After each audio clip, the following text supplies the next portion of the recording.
Hey guys, Cryptic here, doing a quick video on this little USB dongle.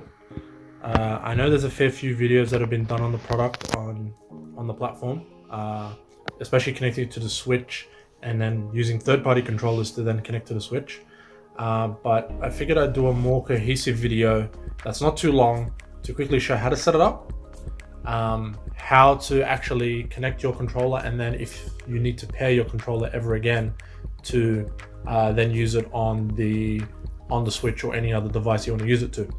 So what we have here is the 8BitDo Bluetooth adapter, USB adapter that connects to your PC, Xbox, PlayStation, or Switch. Most commonly used with the Switch. I decided to get one of these. I'm not a huge fan of the Switch controllers. They're too small for my hands.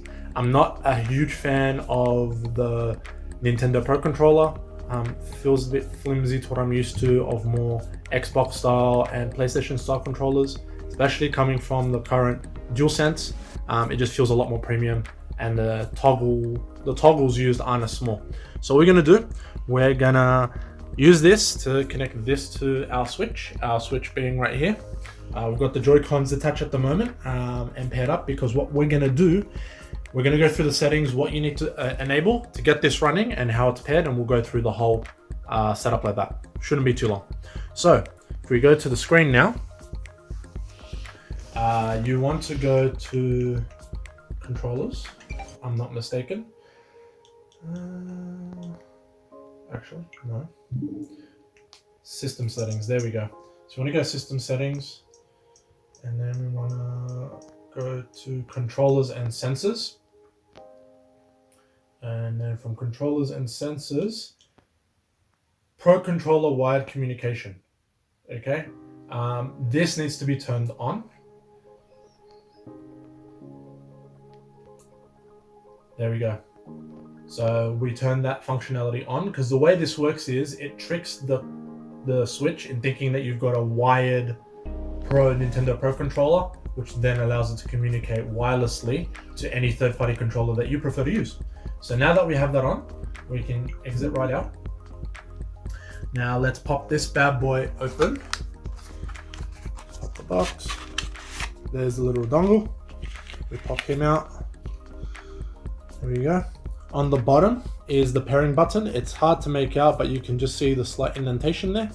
And on top, we pop off the cover, and there's a USB. Now this is going to connect on the side of your Nintendo Switch docking station. You've got two USB ports on the left-hand side of it. We're just going to plug this straight in.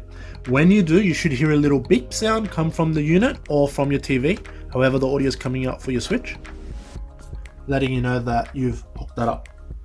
Now once that is done, you want to enable pairing mode. So on the side it flashes red of the little dongle, which you guys can't see at the moment, but that's okay. What you want to do, you want to hit the PlayStation button and your share button on your PlayStation 4 controller. So right here and this at the same time. Do this first. When you do that, it flashes signifying paired, and then you automatically now pair to the dongle. As you can see, we've got a solid line now, which is awesome.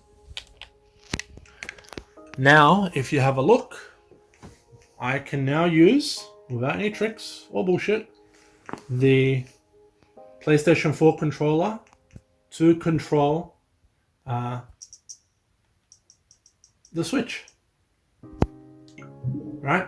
So now circle becomes your A and X becomes your B. So just inverted, the more traditional Japanese way of controlling a PlayStation 4, which applies to Nintendo Switch, which is awesome. Now the big question is, if we were to power this down and power it back up, will this automatically pair, or do we have to go through that pairing setup again? So let's find out. So what I'm going to do, I'm going to hold down the power button for 5 seconds on the Switch. Power options appears on the screen. Circle to confirm, power off.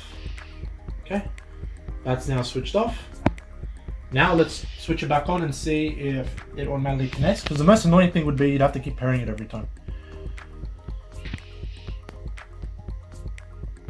See what happens. Powering on. Switch it back on. Okay, so as you can see, nothing is happening. But if I now do the pairing buttons again,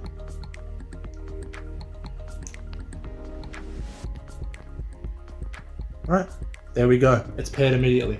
So that's all you need to do, is just hit the pairing on the PlayStation 4 controller, which is PlayStation home button and the share button, and it'll automatically be recognized on your dongle again, and you're off to the races.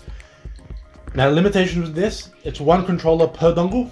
So if you want to play 2 players, one person will be on the PS4 controller, another person will be using the preferred Joy-Cons, if that's what they prefer playing with, right? Or a Pro controller or whatever, and then yeah. For us, that's fine. Wife prefers using the Joy-Con. She's got smaller hands, so they're perfectly fit and ergonomic for her. I've got larger hands, so at least the PS4 controller is going to be ergonomic and comfortable for me to play any of the Mario Karts or platformer Mario games or any co-op games that we like playing together, or even if we're doing the Nintendo arcade stuff for the Super Nintendo. So yeah, guys, that's a quick setup guide on the 8BitDo, or Do, however you want to pronounce it. Any questions or whatever? I did get this from Amazon. It was 21 Australian dollars, and free shipping for Prime members. So that was pretty cool. It did arrive today on a Saturday, which is great. So it was about a 24 to 36 hour turnaround, which is super quick.